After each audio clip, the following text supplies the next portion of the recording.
introduce everybody in the beginning so we know? ¿Te gustaría presentar al grupo? Sí, claro. Ángela.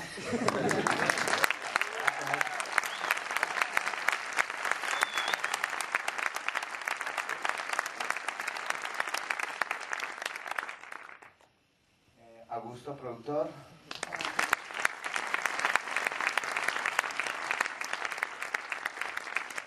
Prieto, productor.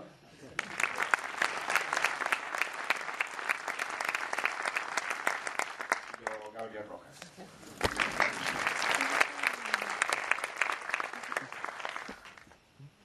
I'm glad that all of you are here on stage, and I would like to start the questions with a question to Gabriel, the director. So probably you can give us some explanation or can you explain to us a little what inspired you to start this film? Because you also wrote the screenplay, as far as I know. What was the basic idea in the beginning? ¿Quieres saber cuál es la idea principal, la que te impulsó a hacer este proyecto? Porque también eres guionista, aparte de director. ¿Cuál es la idea básica de la película? Bueno, como guionista estoy buscando explorar a la mujer, los personajes femeninos. Entonces, digamos que estoy haciendo una trilogía y Karen hace parte de esa trilogía.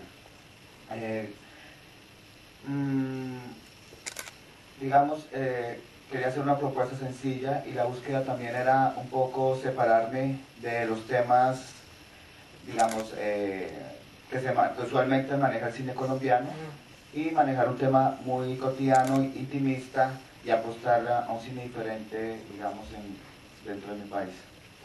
As a scriptwriter, I would like to explore the female and the woman, and also the female characters.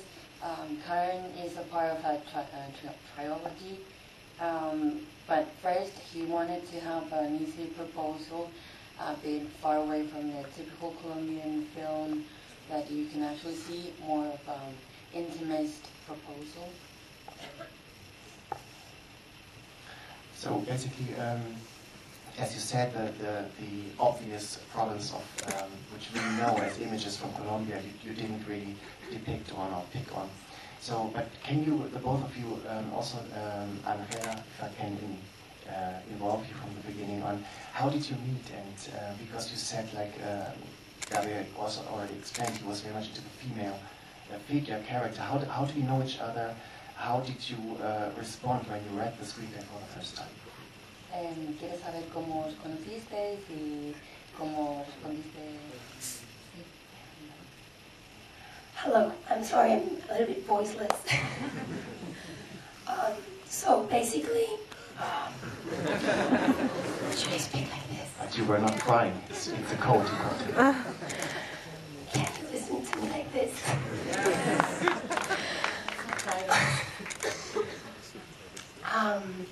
I was living in San Francisco, in the States, when the production company made a casting call, and through a bulletin that the Ministry of Culture in Colombia sends through email. So I really wanted to keep on working in Colombia, and I sent my headshot and my resume to the casting director. And I mentioned that I was in San Francisco. And immediately after that, she answered and she's like, "We love your profile, but you live really far away."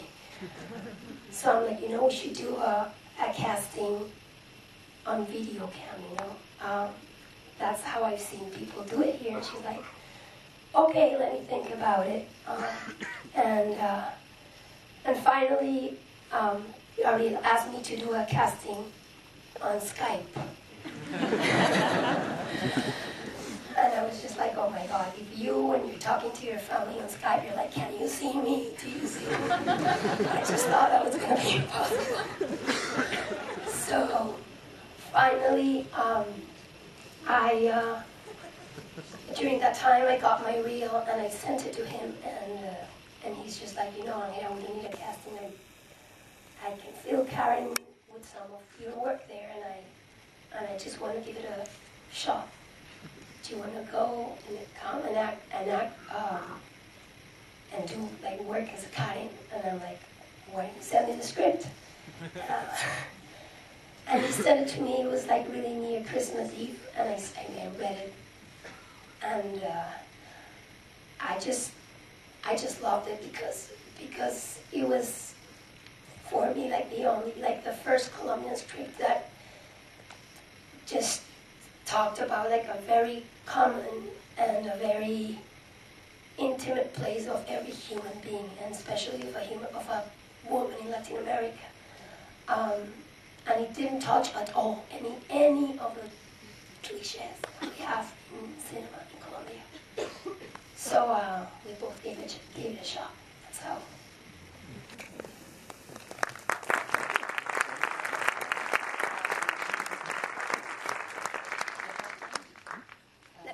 Do you want to say it again in Spanish?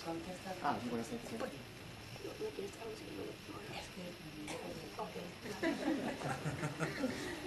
Bueno, entonces básicamente, I'm going to say in Spanish, pues yo estaba viendo en San Francisco y vi un boletín del Ministerio de Cultura llamando a casting y nada, y mandé mi hoja de vida y mi foto y me llamaron y me dijeron, ay, pues nos gusta tu perfil pero vives muy lejos, y yo sé, pero ensayamos, hagamos un casting virtual. Y finalmente Gabriel me dice, hagamos un casting por Skype. Y yo me imaginaba, si uno cuando habla por Skype es como difícil, ¿no? Verse la cámara. Finalmente le logro mandar mi reel, donde algunos pedazos de mi trabajo, y me dice, yo quiero apostarle tus capturas como las que yo tengo de Karen, quiero apostarle a esto. ¿Te le mides? Y yo, bueno, pero mándame el escrito a ver qué. Y nada, y lo leo y me encanta porque precisamente habla como de algo muy íntimo y muy universal y muy común en cada ser humano. Y no habla de lo que hemos visto del cine colombiano. Y me parece como un área nueva a explorar. Y así es como me vincula al proyecto. Question to both of you again. What is kind of peculiar is that the camera is always on Karen's perspective throughout the entire film. There is no change of perspective as far as I noticed at all. And can you, Gabriel, explain a little bit more about this idea, this concept, and also, Angela, I would like to ask you, that's kind of really a responsibility as an actress to be on camera all the time, to carry all the burden of the acting with you. Can you, the two of you, explain a little bit about this concept and how you manage this? La primera pregunta es, Gabriel, lo que resulta peculiar es que la cámara siempre está no cambia la perspectiva. ¿Podrías explicar un poco este concepto y por qué? Sí, digamos que uno de los retos dentro de Karen Llora en un bus, de la parte dramática o dramatúrgica, era concentrarse únicamente en el perfil de Karen y no ayudarse, digamos, en la historia con otra información aparte de la que vemos con Karen. Es decir, no hay flashback, no hay montaje paralelo donde nos dé una información distinta, y quería que el público viviera la historia y se sorprendiera, digamos, de las cosas que le suceden a Karen al mismo tiempo que se entera ella, y el espectador se entera al mismo tiempo que se entera Karen de los sucesos. Entonces, digamos que fue una apuesta dramatúrgica donde obviamente Karen está en el 100% de las escenas de la película. The drama part focused on Karen's profile mainly, and not about getting information from other sources such as flashback and the likes. And what the dare for him was to let the audience find out at the same time that Karen is finding out about circumstances and the events. And now for Angela. La responsabilidad de estar todo el tiempo en la cámara, ¿cómo lo llevas más o menos?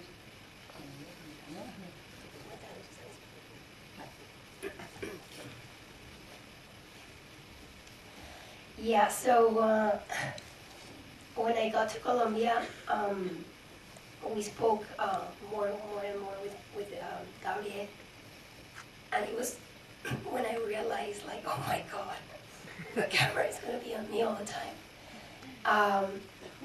And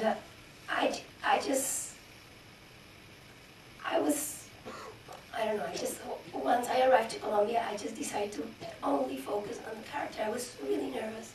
It was my first feature film, and I didn't know how it was going to be, so I just tried to just be totally focused on the mood of the character during the entire shooting. So I try to work physically on like closing my whole like rib cage and my whole chest and my whole torso, and that really helped me like get into the mood of Karen and just try to keep that for like an entire month. I remember when I got home, I was at home, and I was visiting my mother since I didn't live there. So my mom's like, Angela, it's over. It's over. Be yourself. And I'm like, no, Mama. I just need to feel this the entire time, because I don't know if I would have been able to be just like normal me off stage, and just come to Karen just took a lot of time, and just managing to have my body very close and just keeping like a really low energy and very kind of gray mood non-stop until the really very end of the film just helped me like maintain that thing, that atmosphere. Okay, when you realized that the camera... Now I know why it was so easy. Okay. Cuando se dio cuenta que la cámara iba a estar enfocada en ella completamente, se dio cuenta de que iba a ser un reto, pero finalmente decidió concentrarse, cerró un poco lo que es la parte del torso para poder tener un poco la sensación que tiene Karen y cómo funciona Karen, y así le costó mucho menos meterse en la piel de Karen, hasta el punto que su madre le dijo, no, ya está bien, ya no estás rodando, no pasa nada. Y ella contestó que no podía desprenderse de eso, tenía que seguir siendo así, porque aunque no estuviese rodando, no iba a ser tan fácil pasar de un estado al estado en el que está Karen si no hubiese hecho. Así que mantuvo la energía baja y la sensación así un poco gris para hacer de Karen finalmente. Other questions in the audience? There is one in the third row. Hello. So I have two questions. One of them is, in those moments in the movie where Angela was asking for money in the street to people, I just wanted to know if that was choreographed or if those were real people. And the other one is for Gabriel, if the lighting was a decision between you and the director of photography, or was it, bueno, en español. Es una cuestión de la luminosidad de la película, que solamente en el fin de la película vemos a Angela, la personaje Karen, completamente en la luz. Durante toda la película estaba un poco cargada, muy pesada. Por tanto, quería saber si esa ha sido una decisión con el director de fotografía o si solamente una coincidencia. Porque solamente en el fin, cuando está en el bus, la vemos muy luminosa y bonita, ¿no?